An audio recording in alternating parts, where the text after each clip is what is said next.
আসসালামু আলাইকুম everyone, my family ব্লগে আজকের পর্বে আপনাদের জন্য নিয়ে এসেছি এমন একটি রেসিপি যেটা খেলে মাছ মাংস কিছু লাগবে না। এমন নিরামিষ তরকারি কার না ভালো লাগে বলেন? তারপর আবার মাছ মাংসের যে দাম, চলুন তাহলে দেখি। আমি একটা আলু আর 4টা টমেটো নিয়ে নিয়েছি। টমেটো আর আলু ধুয়ে তারপর আমি কেটে নিয়েছি। এখানে আমি 1.5 কাপ পরিমাণ পেঁয়াজ কেটে নিয়েছি আর মরিচ পরিমাণ মতো নিয়ে নিয়েছি। মরিচ যে যত ঝাল খাই ততই দিবেন, সমস্যা নাই। আমি একটু বেশি ঝাল দিব, যার কারণে আমি মরিচ নিয়েছি বেশি। আর আমি 1 কাপ পরিমাণ ডাল নিয়েছি, ঠিক 1 কাপ পরিমাণ, এর বেশি না। 4টা টমেটো একটা আলুর সাথে 1 কাপ পরিমাণ ডালই যথেষ্ট।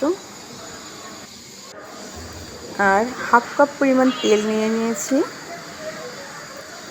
1/2 কাপ পরিমাণ তেল দিব আমি।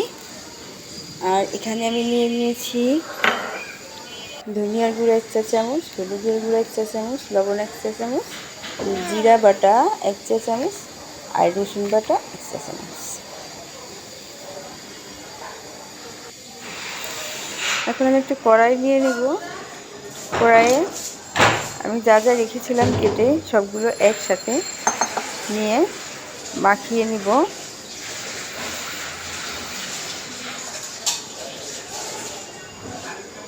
চচ্চড়ি তরকারি মাখিয়ে দিলেই ভালো হয় তেলে দেওয়ার থেকে।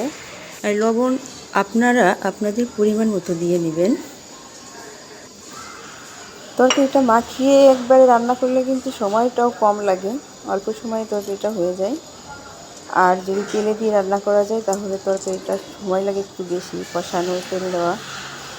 আমি মনে করি চচ্চড়ি তরকারিগুলো মাখিয়ে রান্না করাই ভালো, কারণ আসলে মাখিয়ে তরকারি দিলে চচ্চড়ি তরকারিটা অনেক মজা লাগে। এখন আমি দেখুন সব পরিমাণ মতো এগুলো ঢেলে দিচ্ছি। এখন এগুলোকে মাখাবো।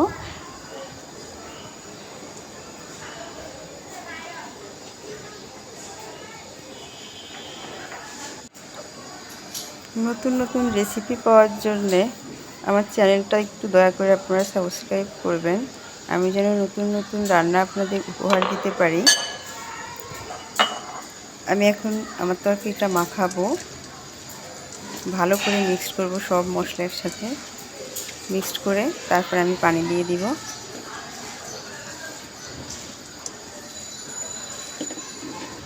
দেখুন আমি আস্তে আস্তে প্রত্যেকটা রেসিপি আপনাদের সাথে শেয়ার করব, দয়া করে অবশ্যই আমার চ্যানেলটা সাবস্ক্রাইব করবেন। এখন আমি তরকারিতে পানি দিয়ে দিব। মাখানো শেষ। পানি পরিমাণ মতো দিবেন, একদম বেশিও না একদম কমও না। আমার ডালটা সিদ্ধ হতে হবে, আলুটা সিদ্ধ হতে হবে, টমেটো তো অল্পতেই সিদ্ধ হয়ে যাবে। পরিমাণ মতো পানি দিয়ে নিয়েছি। এখন আমি তরকারিটা ঢেকে দিব। ঢেকে ঠিক 15 মিনিট পরে আবার আমি তরকারিটা দেখব। 15 মিনিট লাগবে আমার তরকারিটা হতে।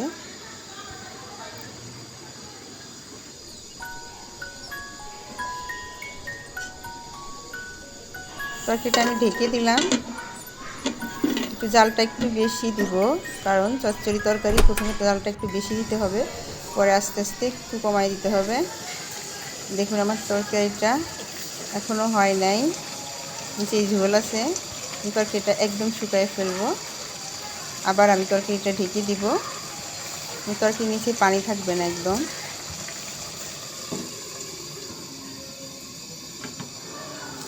দেখুন আমার তরকারিটা এখন হয়ে গেছে প্রায়। এখন আমি উপর নিচ করে দিব, নিচেরটা উপরে, উপরেরটা নিচেই দিয়ে দিব, যেন নিচের ডালটা ফুটে যায়। দিয়ে তারপরে আমি ঢেকে দিব। ঢেকে দিলে জালটা একদম লো আঁচে রাখবো, যেন চচ্চড়িটা নিচে হালকা লাল হয়ে যায় আর তেলটা ভেসে ওঠে। তখন আমি তরকারিটা নামিয়ে ফেলবো। দেখুন এই পর্যায়ে আমার তরকারিটা হয়ে গেছে।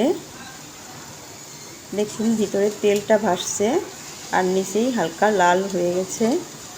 দেখুন কি সুন্দর লাল হয়ে গেছে, পোড়া পোড়া তরকারি। এই পাশে দেখুন কত সুন্দর লাল হয়ে গেছে। ঠিক এইভাবে রাখবেন। আমার রান্নাটা দেখে আপনারা একটু ট্রাই করে দেখেন। এভাবে যদি কাউকে রান্না করে দেন তাহলে আর মাছ মাংস লাগবে না, চেটে পুটে খাবে। দেখুন এখন তরকারির কালারটা কি লাগছে,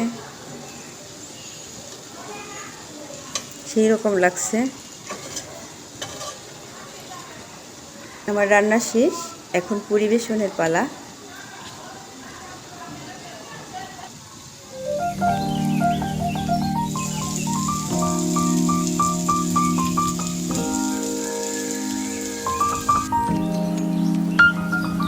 আমার পরিবেশন করা শেষ।